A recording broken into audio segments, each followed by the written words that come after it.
ചുരുളി ചുരുളി ചുരുളി ചുരുളി ഇങ്ങനെ ചുറ്റിച്ചുകൊണ്ടിരിക്കുകയാണ്, ഓരോരുത്തരെ ഇങ്ങനെ ചുറ്റിക്കുകയാണ്. ജോജു പറഞ്ഞ പത്രപ്രവർത്തകരോട് പറഞ്ഞ കുറച്ച് കാര്യങ്ങളാണ് നമ്മളിന്ന് ചർച്ച ചെയ്യുന്നത്. ജോജു പറയുകയുണ്ടായി, ചുരുളി എന്ന സിനിമയിൽ അഭിനയിച്ചതിന് ശേഷം എനിക്ക് നല്ലതുപോലെ മാനസികമായിട്ടുള്ള ബുദ്ധിമുട്ടുണ്ടായി, അതായത് മനോവിഷമം ഉണ്ടായി. ആ ചിത്രത്തിൽ അഭിനയിക്കേണ്ടിയിരുന്നില്ല എന്ന് വരെ തോന്നിപ്പോയി. അതിന് കാരണം ജോജു പറയുന്നത്, ജോജുവിൻ്റെ മകൾ മറ്റൊരു സ്കൂളിലേക്ക് അഡ്മിഷനൊക്കെ വേണ്ടിയിട്ട് ചേർന്നു, വേറൊരു സ്കൂളിൽ പഠിക്കാനായിട്ട് ചേർന്ന് കഴിഞ്ഞപ്പോൾ ആ സ്കൂളിൽ പോയി വന്നതിന് ശേഷം ആ കുട്ടി പറഞ്ഞത്, തൻ്റെ മകൾ പറഞ്ഞത്, അവിടെ മറ്റൊരു കുട്ടി ജോജുവിൻ്റെ മകളെ ഈ ചുരുളി എന്ന സിനിമയിൽ ജോജു പറഞ്ഞ ഡയലോഗ് പറഞ്ഞ് കളിയാക്കിയെന്നാണ് ജോജു പറയുന്നത്. അങ്ങനെയാണ് ജോജുവിൻ്റെ സംസാരത്തിൽ നമുക്ക് മനസ്സിലാക്കാൻ സാധിച്ചത്. അപ്പോൾ ജോജു പറയുകയാണ്, എൻ്റെ മകൾക്ക് നല്ലതുപോലെ വിഷമം ഉണ്ടാക്കി. അപ്പോൾ എന്നോട് ചോദിച്ചു, അപ്പോൾ എന്തിനാണ് ഈ ചിത്രത്തിൽ അഭിനയിച്ചതെന്ന് ചോദിക്കുകയുണ്ടായി ഈ മകൾ. അങ്ങനെ ചോദിച്ചെന്ന് ജോജു പറയുന്നുണ്ട്. പിന്നെ ജോജു പറയുന്ന ചുരുളിനെ പറ്റി പറയുന്ന വേറൊരു പ്രശ്നം എന്തെന്ന് വെച്ചാൽ, ഫെസ്റ്റിവലിന് വേണ്ടിയിട്ടാണ് ഈ ചിത്രം ഒരുക്കുന്നതെന്ന് പറഞ്ഞിട്ടാണ് ഞാൻ ഈ ചിത്രത്തിൽ തെറി പറഞ്ഞത്. പക്ഷേ ഈ ചിത്രം അത് OTT നല്ല പൈസക്കൊക്കെ വിറ്റു. അത് എൻ്റെ തെറി വിറ്റ് ഇവർ മാർക്കറ്റ് ഉണ്ടാക്കിയെന്ന് ജോജു പറയുന്നു. പിന്നെ ഈ പ്രശ്നം ഇങ്ങനെ കത്തിപ്പൊക്കഞ്ഞപ്പോൾ നമ്മളെ ലിജോ ഫേസ്ബുക്കിൽ പോസ്റ്റ് ചെയ്ത ഒരു ഇതുണ്ടായിരുന്നല്ലോ, ഒരു എഴുത്തുണ്ടായിരുന്നല്ലോ.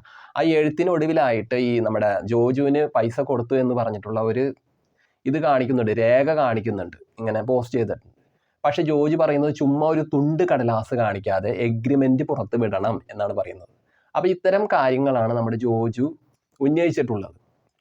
അപ്പോൾ അതിനെക്കുറിച്ച് നമ്മൾ പറയുമ്പോൾ എനിക്ക് പറയാനുള്ളത്, ജോജു എന്ന നമ്മുടെ തങ്കൻ ചേട്ടൻ കുറച്ച് പൊട്ടത്തരങ്ങൾ പറഞ്ഞിരിക്കുന്നു എന്നാണ് എനിക്ക് ഈ വിഷയത്തെക്കുറിച്ച് എൻ്റെ അഭിപ്രായം. കാരണം പൊട്ടത്തരം എന്ന് പറഞ്ഞാൽ അദ്ദേഹത്തിനെ അധിക്ഷേപിക്കുന്നതല്ല, അദ്ദേഹം പറഞ്ഞതിലുള്ള പാളിച്ചകൾ. ഇപ്പോൾ അദ്ദേഹം ഒരുപാട് ചിത്രങ്ങളിൽ അഭിനയിച്ചിട്ടുണ്ട്, തമിഴിൽ അഭിനയിച്ചിട്ടുണ്ട്, അതുപോലെ തന്നെ മലയാളത്തിൽ അഭിനയിച്ചിട്ടുണ്ട്. അദ്ദേഹം പല സീനുകളിലും ഇതുപോലെ തന്നെ എന്താ പറയണം, ഒരു കരുത്താർജിച്ച് തന്നെ നിലനിൽക്കുമ്പോൾ നമുക്ക് വളരെ ഇഷ്ടമാണ് അദ്ദേഹത്തിന് അഭിനയം കാണാൻ തന്നെ. അപ്പോൾ ഈ ലിജോ ഒരുക്കിയ ചുരുളി എന്ന സിനിമ ഉദാത്തമായ ഒരു സൃഷ്ടി തന്നെയാണ്. അതിന് ഉദാത്തം എന്ന് പറയുന്നത് തെറി കൊണ്ടല്ല, ആ ചിത്രത്തിന് ഒരു പ്രത്യേക മൂഡുണ്ട്. ആ ചിത്രം ഒരുക്കിയിരിക്കുന്ന കഥ വേറെ ടൈപ്പാണ്, ഒരു ടൈം ലൂപ്പ് കഥയാണ്. ആ ചിത്രത്തിൽ ചുരുളിയിൽ അകപ്പെടുന്നത് പോലെയാണ് ആ ചിത്രത്തിൻ്റെ പോക്ക്. അപ്പോൾ ആ ചിത്രത്തിൻ്റെ അകത്ത് തങ്കൻ എന്ന കഥാപാത്രം തുടക്കം തന്നെ എല്ലാവരും പറയുന്നുണ്ട്, തങ്കൻ ചേട്ടൻ്റെ പറമ്പിൽ കുഴിയെടുക്കാൻ വന്നവരാണെന്ന് പറയുമ്പോൾ തന്നെ തങ്കൻ ആരാണെന്നൊരു ചോദ്യം വരുന്നുണ്ട്. അപ്പോൾ ഈ തങ്കന് വേണ്ടിയിട്ട് എല്ലാവരും ഇങ്ങനെ കാത്തിരിക്കണം, ആരാണ് തങ്കൻ, ആരാണ് തങ്കൻ. ഒടുവിലാണ് ഈ തങ്കൻ വരുന്നത്. ആ തങ്കൻ വരുന്ന വരവ് തന്നെ ഒരു കൊലക്കൊമ്പൻ വരുന്നത് പോലെയാണ്. അത് ജോജുവിനല്ലാതെ വേറൊരാൾക്കും മലയാളത്തിൽ ഇന്നത്തെ കാലത്ത് ചെയ്യാൻ പറ്റില്ല, അത് ഉറപ്പാണ്. അപ്പോൾ ജോജു ഇത്ര നിസ്സാരമായിട്ട് ഞാൻ ആ ചിത്രത്തിൽ അഭിനയിച്ച് പോയേ എന്ന് പറഞ്ഞ് ഇങ്ങനെ നിലവിളിക്കേണ്ട കാര്യമില്ല. ജോജുവിനല്ലാതെ വേറെ ആർക്കത് പറ്റില്ല. അതുകൊണ്ട് തന്നെയാണ് ലിജോ ജോജുവിന് ആ കഥാപാത്രം തന്നത്. അത് ഒന്നാമത്തെ കാര്യം. പിന്നെ മകള് സ്കൂളിൽ പോയപ്പോൾ മറ്റൊരു കുട്ടി കളിയാക്കിയെന്ന് പറഞ്ഞിട്ട് ജോജു അങ്ങനെ പറയേണ്ട കാര്യമില്ല. ഒരു സിനിമാ നടൻ എല്ലാ കഥാപാത്രങ്ങളും കൈകാര്യം ചെയ്യണം. കോമഡി ആയാലും സീരിയസ് റോളായാലും അതുപോലെ ഒരു കോമാളിത്തരമായാലും എന്ത് തരത്തിലുള്ള ടൈപ്പും ചെയ്യുന്ന ഒരാളായിരിക്കണം ഒരു സിനിമാ നടൻ. അപ്പോൾ സിനിമാ നടൻ ആ തരത്തിലുള്ള കഥാപാത്രം ചെയ്തു എന്ന് പറഞ്ഞിട്ട് ജോജുവിൻ്റെ മകളെ കളിയാക്കിയ കുട്ടി, ആ കുട്ടിക്ക് അറിവില്ലാത്തതുകൊണ്ട് കളിയാക്കിയതാണ്. അത് പറഞ്ഞ് ജോജു തൻ്റെ മക്കൾക്ക് പറഞ്ഞ് മനസ്സിലാക്കി കൊടുക്കണം. സിനിമയാകുമ്പോൾ അങ്ങനെയൊക്കെ ഉണ്ടാവും, അതൊന്നും മൈൻഡ് ചെയ്യേണ്ട കാര്യമില്ല. അത് പറഞ്ഞ് മനസ്സിലാക്കി കൊടുക്കേണ്ടതാണ്. ഇപ്പോൾ ജോജുവിൻ്റെ പണി എന്ന് പറഞ്ഞ സിനിമയിൽ റേപ്പ് സീനുണ്ട്. അപ്പോൾ അത് ജോജു സംവിധാനം ചെയ്ത ചിത്രമാണല്ലോ പണി. അപ്പോൾ ആ ചിത്രം പുറത്തിറങ്ങി അത് എല്ലാവരും കണ്ടു കഴിഞ്ഞ് കഴിഞ്ഞപ്പോൾ അത് ചിന്തിക്കൂലേ, അയ്യോ ഇത്ര നല്ലൊരു മനുഷ്യൻ ഇങ്ങനത്തെ ഒരു റേപ്പ് സീൻ ഈ സിനിമയിൽ എടുത്തു വെച്ചിരിക്കുന്നു, വളരെ മോശം. അത് വേറെ ആരെങ്കിലും ചോദ്യം ചെയ്ത ജോജു എന്ത് ചെയ്യും? അപ്പോൾ അത് മനസ്സിലാക്കണം. അല്ലാതെ ചുമ്മാ ഇങ്ങനെ വന്ന് പറയരുത്. മകൾക്ക് വിഷമം ഉണ്ടായെങ്കിൽ അത് മകളെ പറഞ്ഞ് മനസ്സിലാക്കണം. അഭിനയം എന്ന് പറയുന്നത് കിഡിലോസ്കി ആയിട്ടുള്ള സംഭവമാണ്. അത് ചെയ്യാൻ അറിയുന്നവർ ചെയ്താലേ അത് കിടിലനാവുള്ളൂ. അല്ലെങ്കിൽ അതിൻ്റെ കിടിലൻ മാറ്റി വെച്ചിട്ട് വേറെ എന്തെങ്കിലും ആക്കി ചേർക്കേണ്ടി വരും. അപ്പം ജോജു സൂപ്പറായിട്ട് ഇപ്പോൾ ഒരുപാട് ചിത്രങ്ങളിൽ അദ്ദേഹം മികച്ച വേഷങ്ങൾ ചെയ്തു പോവുകയാണ്. ഇപ്പം മമ്മൂട്ടി മോഹൻലാലൊക്കെ കഴിഞ്ഞ് കഴിഞ്ഞാൽ ആ ഭാഗത്ത് നമുക്ക് ചേർത്ത് വയ്ക്കാനായിട്ട് ജോജുവിനൊക്കെയാണ് നമുക്ക് ഉള്ളത്. പണ്ടൊക്കെ സുരേഷ് ഗോപി ഉണ്ടായിരുന്നു, ഇപ്പം അദ്ദേഹത്തിന് പോലും പറ്റുന്നില്ല അത്തരം വേഷങ്ങളൊന്നും ചെയ്യാൻ. ജോജു ചെയ്തിരിക്കുന്ന ജോസഫ് അല്ലെങ്കിൽ പൊറിഞ്ചു മറിയത്തിലെ പൊറിഞ്ചു ഒക്കെ ഉണ്ടല്ലോ, കിടിലൻ സംഭവങ്ങളാണ്. അതിനെയൊക്കെ മറച്ചു വെക്കാൻ വേറെ ആളില്ല. ഇരട്ടയിലൊക്കെ വേഷം കിടിലാണ്, അത് മനസ്സിലാക്കണം. പിന്നെ ജോജു പറഞ്ഞതിലൊരു കാര്യം കൂടി ഞാൻ ചേർത്ത് പറയട്ടെ. ഈ തെറി വെച്ചാണ്, എൻ്റെ തെറി വെച്ചിട്ടാണ് അവരെ സിനിമ മാർക്കറ്റ് ചെയ്തതെന്ന് പറയുന്നുണ്ടല്ലോ. ഇപ്പോൾ ജോജു മാത്രമല്ല ആ ചിത്രത്തിൽ ചെമ്പൻ, വിനയ് ഫോർട്ട്, അതേപോലെ തന്നെ നമ്മുടെ സജിൻ ഗോപു, ജാഫർ ഇടുക്കി, ഇങ്ങനെയുള്ളവരെല്ലാവരും തെറി പറയുന്നുണ്ട്. അതിൽ അഭിനയിച്ച ആ ഒരു സ്ത്രീ ഉണ്ടല്ലോ, അവർ വരെ അതിൽ തെറി പറയുന്നുണ്ട്. ആ തെറി പറയുന്നതിൻ്റെ കാരണം തന്നെ അങ്ങനെ ഒരു സ്ഥലം ഉണ്ടെന്നും വ്യത്യസ്തമായിട്ടുള്ള ആ സ്ഥലത്തുള്ള ഒരു മനുഷ്യർ ഒരു പാലം കടന്നു കഴിഞ്ഞ് അവരുടെ സ്വഭാവം മാറുകയാണെന്നും ഒരു ചുരുളിയിൽ അകപ്പെടുന്നത് പോലെയാണ് അവരിങ്ങനെ ചുറ്റിക്കൊണ്ടിരിക്കുകയാണെന്നും ഒരു ടൈം ലൂപ്പ് കഥയാണത് പറയുന്നതെന്നും നമ്മുടെ ലിജോയും ഹരീഷും, തിരക്കഥ എഴുതിയ ഹരീഷും അത് കൃത്യമായിട്ട് പറയുന്നുണ്ട്, ഓരോ ഇൻ്റർവ്യൂകളായിട്ട് പറയുന്നുണ്ട്. അപ്പോൾ അങ്ങനെയുള്ളൊരു കഥ ചെയ്യുമ്പോൾ അതിലുള്ള എല്ലാവരും ഒരേപോലെയാണ്, അവരുടെ രീതികൾ മാറുകയാണ് അവിടെ വെച്ച്. അപ്പോൾ ജോജുവിൻ്റെ തെറി വെച്ചിട്ട് മാർക്കറ്റ് ചെയ്തതെന്ന് നമുക്ക് പറയാൻ പറ്റില്ല. എല്ലാവരും നല്ലതുപോലെ തെറി പറഞ്ഞിട്ടുണ്ട്. പക്ഷെ തെറിയാണ് അതിൻ്റെ വിഷയമെന്ന് നമുക്ക് എടുത്ത് കാണിക്കാൻ പറ്റില്ല. അങ്ങനെ ഒരു സിനിമ ഒരു പക്ഷേ മലയാളത്തിൽ ഇനി ഉണ്ടാകുമെന്ന് ചോദിച്ചാൽ ഉണ്ടാവില്ല, ചിലപ്പോൾ ഉണ്ടാവില്ലായിരിക്കാം. ഇത് ആ സിനിമയുടെ തെറിയിലേക്കാണ് എല്ലാവരും ഫോക്കസ് ചെയ്യുന്നത്. പക്ഷെ ആ സിനിമയ്ക്ക് ഒരു നല്ലൊരു കഥയുണ്ട്. അത് പെട്ടെന്ന് ഒരാൾക്ക് പറഞ്ഞത് ഫലിപ്പിക്കാൻ പറ്റാത്തൊരു കഥയാണ്.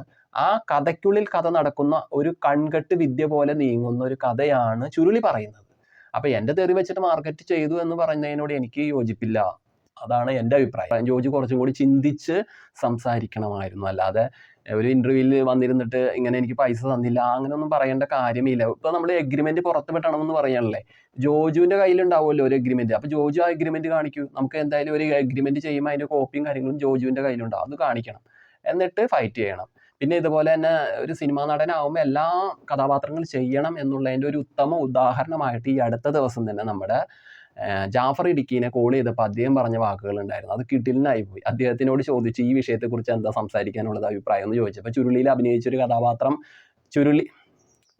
ജാഫർ ഇടുക്കി ചുരുളിയിൽ അഭിനയിച്ചതാണല്ലോ. അപ്പോൾ ചുരുളിയിൽ അഭിനയിച്ചത് കൊണ്ട് തന്നെ ഇത്തരം ഒരു വിഷയം ഉണ്ടായപ്പോൾ ജാഫർ ഇടുക്കിയോട് ഈ വിഷയത്തെക്കുറിച്ച് ചോദിച്ചപ്പോൾ ജാഫർ ഇടുക്കി പറഞ്ഞൊരു കാര്യമുണ്ട്. ജാഫർ ഇടുക്കിനെ ലിജോ ഈ ചിത്രത്തിലേക്ക് വിളിക്കുന്നത് തന്നെ ജല്ലിക്കെട്ടിലെ അഭിനയത്തിൻ്റെ ഒരു കഴിവ് കണ്ടിട്ടാണെന്നാണ് ജാഫർ ഇടുക്കി പറയുന്നത്. 3 മിനിറ്റ് ആയിട്ടുള്ളൊരു സിംഗിൾ ഷോട്ട് ഉണ്ട് അതിൽ. അത് അടിപൊളിയായിട്ട് ജാഫർ ഇടുക്കി ചെയ്തിട്ടുണ്ട്. അപ്പോൾ ജാഫർ ഇടുക്കി ചെയ്ത ആ ഷോട്ട് കണ്ടിട്ടാണ് ലിജോ ജോസ് പല്ലിശ്ശേരി ചുരുളിയിലേക്ക് വിളിക്കുന്നത്. ചുരുളിയിൽ വന്നു കഴിഞ്ഞപ്പോൾ നമ്മുടെ ജാഫർ ഇടുക്കി പറഞ്ഞ് തന്നതുപോലെ സിമ്പിളായിട്ട് അഭിനയിച്ചു. ആ അഭിനയിച്ചത് കൊണ്ട് തന്നെ എനിക്ക് അതിന് ഒരു മോശം കേടായിട്ട് തോന്നിയില്ല. അത് അടിപൊളിയായിട്ട് എനിക്ക് ചെയ്യാൻ പറ്റി.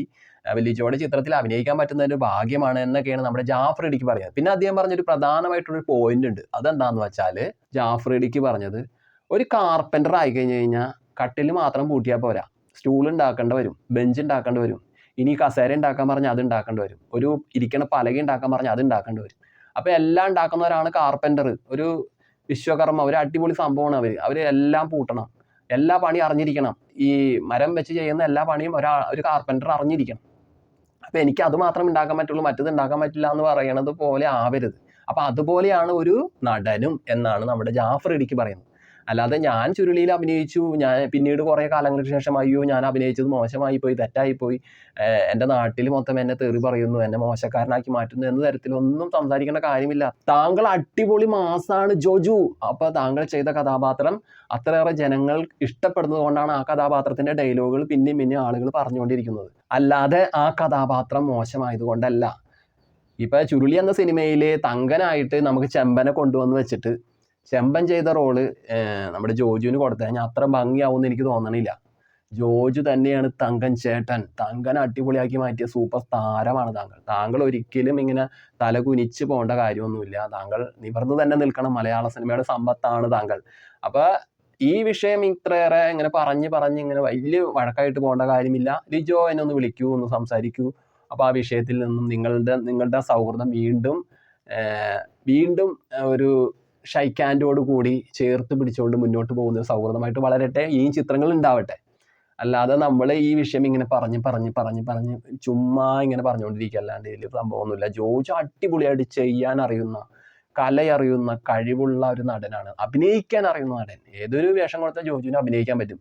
ഈ ബെസ്റ്റ് ആക്ടറിലൊക്കെ ഒരു റോള് ചെയ്ത് ആ ഒരു ഡയറക്ടറുടെ റോള് ചെയ്തൊക്കെയാണ് ജോജു ഒന്ന് ഉയർത്തെഴുന്നേറ്റ് വന്നത്. അതിനുശേഷം ജോജു ഓരോരോ ചെറിയ വേഷങ്ങൾ ചെയ്ത് മുന്നോട്ട് പോയൊരു മനുഷ്യനാണ്. ഒറ്റക്ക് വഴിവെട്ടി വന്ന ഒരാൾ തന്നെയാണ് ജോജു. പക്ഷെ ജോജുവിൻ്റെ അഭിനയ പ്രതിഭയെ മറ്റൊരാൾക്കൊന്നും അളക്കാനോ തൂക്കാനോ പറ്റില്ല. അത് ജോജു മനസ്സിലാക്കണം. ജോജു അടിപൊളിയായിട്ട് മകള് പറഞ്ഞ ആ വിഷയം അതൊക്കെ വിട്ടേക്കൂ, അതൊക്കെ മാച്ചേക്കൂ, അതൊക്കെ കളഞ്ഞേക്കൂ. ജോജു സൂപ്പർ നടനാണ്. അപ്പോൾ ചുരുളി എന്ന് പറഞ്ഞിട്ട് ഇനിയും കിടന്ന് വട്ടം കറങ്ങണ്ട, ചുറ്റണ്ട. ഈ വിഷയത്തിന് ഒരു സിമ്പിളായിട്ടുള്ള പരിഹാരമാണ്. ലിജോ ആയിട്ടും ചെമ്പനായിട്ടൊക്കെ ഒന്ന് സംസാരിക്കുക, വിഷയം ക്ലീനായിട്ട് കൈകാര്യം ചെയ്യാം. അപ്പോൾ ഓക്കെ, ബൈ.